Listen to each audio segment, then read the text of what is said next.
Welcome back to the Killer Fruit Workshop, where we do custom engraving and personalization of all sorts of gift items, products, and more. Many of you know, if you've ever used a laser engraver or seen any of the videos online about laser engravers, they talk about air assist. Air assist is the way the laser machine uses air to help clear cuts, clear debris, keep lenses clean. Typically, they're ran by these teeny little fish tank pumps or an aquarium pump.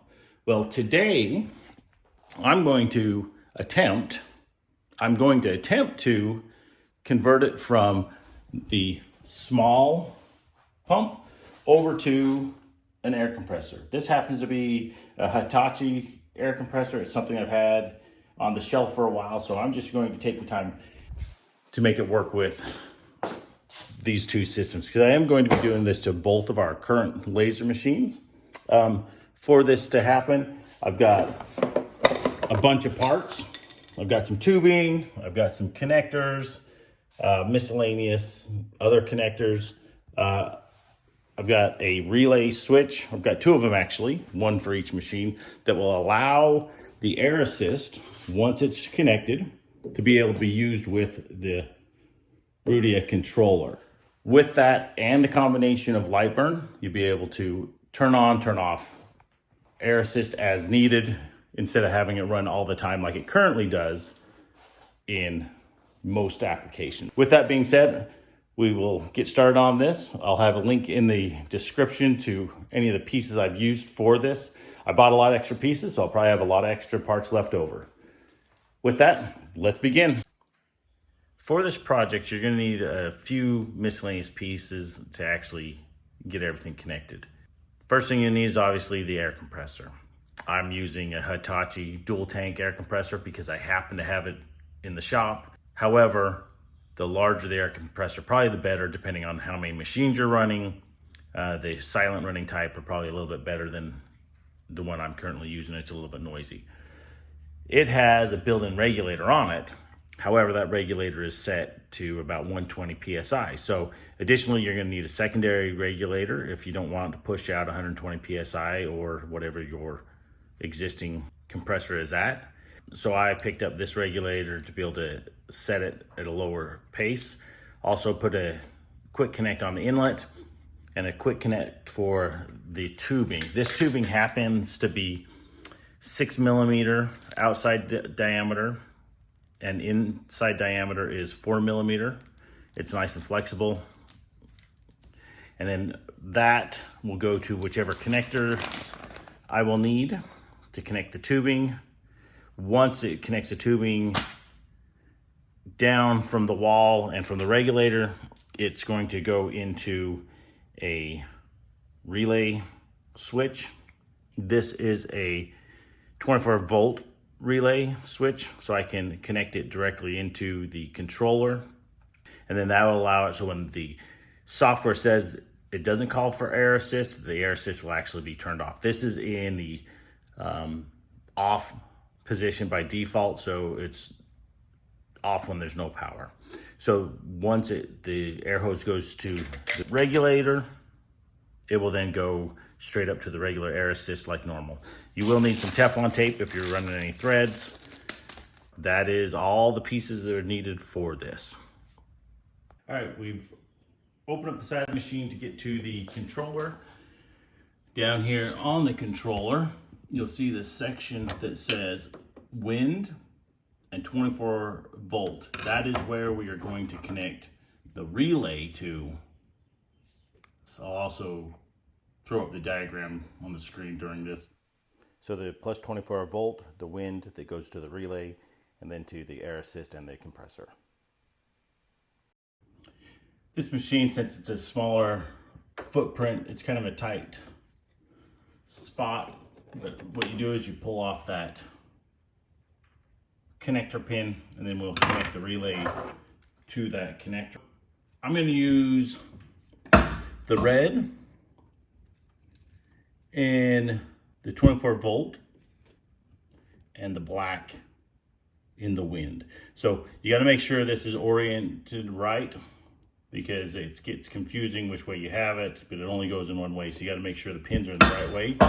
So once you know which direction it needs to go in, you just put in the wire, tighten the cord. And then that is all that is needed for the actual wiring. You just push that connector back in place, verify wind and the other. Now we'll need to run the air tubing. So we have disconnected the air from the push connector. There's a push connector just like these in the back behind this power breaker. It's kind of hard to get to. I can't actually show you where it is with how tight these little machines are. But keep in mind, it is by a lot of power connections. There is a potential for being shocked, so make sure your system is unplugged during this step. Make sure that you let the power dissipate for a while before you actually get in here and start playing with any potential electric components. So for this, I have the relay. I have connected the exit hose. This now would lead up to the nozzle in the laser machine, and then I just need to cut a piece of hose to run from the push connector that you can't see over here over to this inlet. I will figure out where I'm actually putting this thing.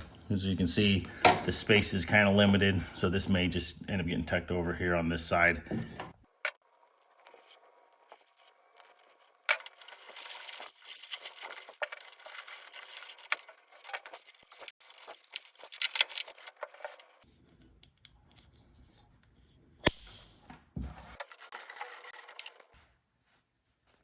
And that is all it takes to connect the relay to the air hoses to the controller.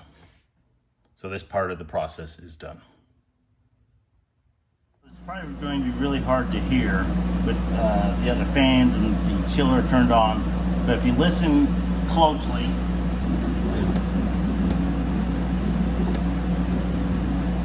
you can hear the clicking of the relay as it comes on for that air assist. So we know that it's working with the controller. Now we'll set this up to get cutting so we can do some material tests on the system. So part of this process is to see if the more efficient airflow of an air compressor actually is beneficial, or if that smaller pump will do the job. So I'm going to cut some 5mm plywood.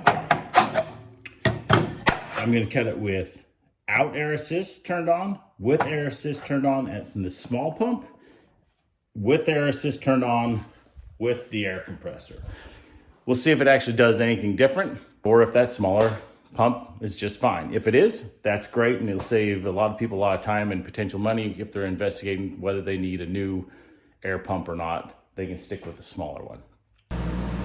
This is going to be a material test ranging from 30% power to 95% power, speed of 5mm to 30mm per second, just to see how it does with air assist off. All right, I sped up this clip. You can see a lot of smoke coming off of the no air assist. Really smoky when it starts to cut.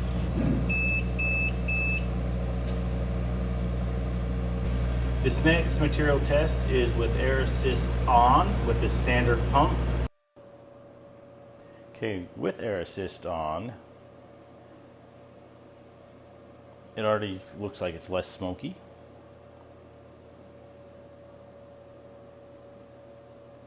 Blows the smoke out of the way quite nicely.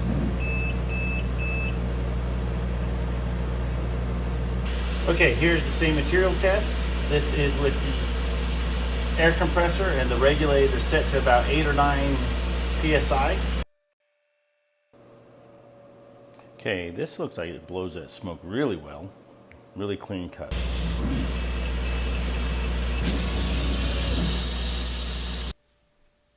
Here are the results of the material test.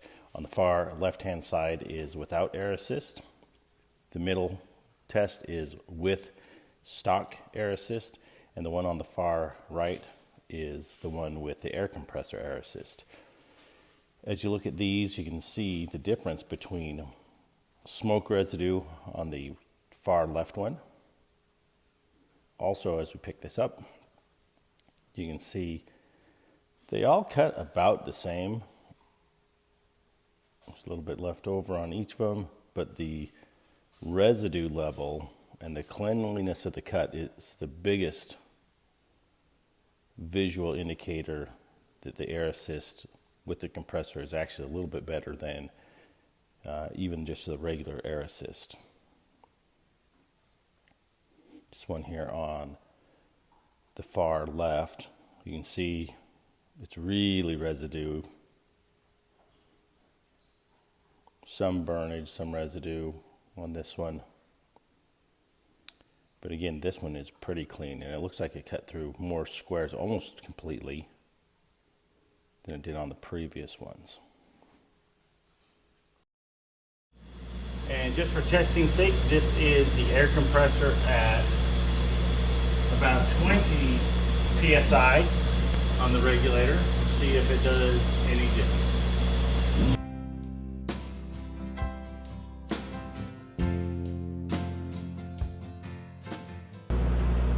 Okay, so that test,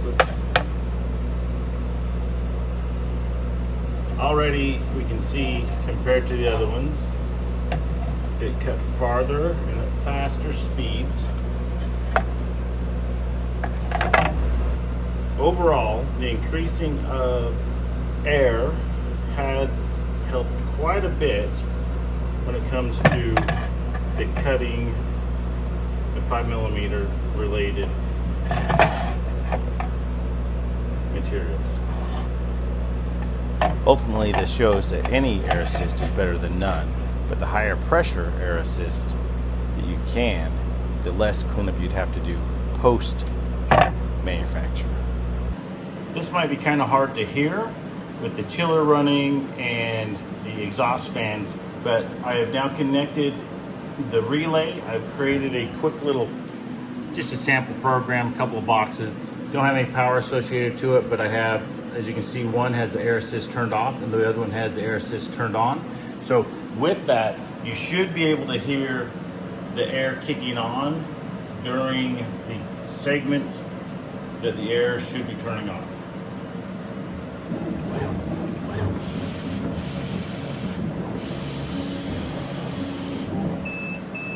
So if you could hear it, the air was blowing when it should be, so we know the relay is connected correctly.